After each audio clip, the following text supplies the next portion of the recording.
Suratul Infitar imeteremka Makka.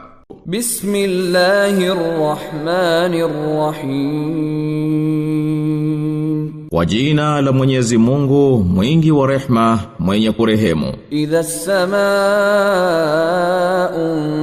fatarat, mbingu itapochanika. Wa idha al-kawakibu intatharat, na nyota zitapotawanyika. Wa idha al-biharu fujjirat, na bahari zitakapopasuliwa. Wa idha al-quburu bu'thirat, na makaburi yatapofukuliwa. Alimat nafsum ma qaddamat wa akharat, hapo kila nafsi itajua ilichotanguliza na ilichobakisha nyuma. Ya ayyuhal insanu ma gharraka bi rabbikal karim,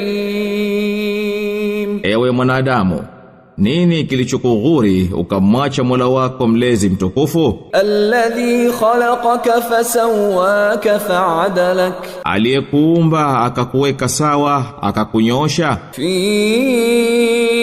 ayi suratin ma sha'a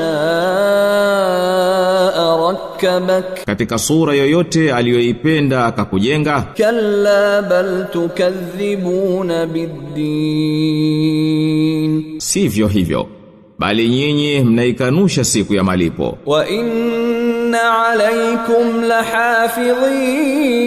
lahafidhin, na hakika bila shaka wapo walinzi juu yenu. Kiraman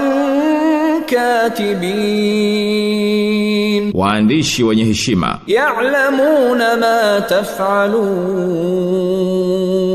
wanayajua mnayoyatenda. Innal abrara lafi na'im,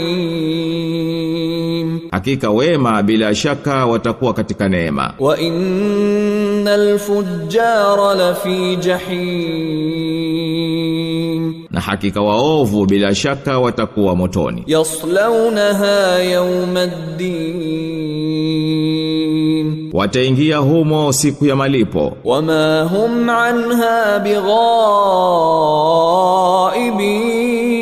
bighaibin, na hawatoacha kuwamo humo. Wama adraka ma yawmuddin, na nini kitakacho kujulisha siku ya malipo ni siku gani? Thumma ma adraka ma yawmuddin, tena nini kitakacho kujulisha siku ya malipo ni siku gani? Yawma la tamliku nafsun li nafsin shay'a wal amru yawma idhin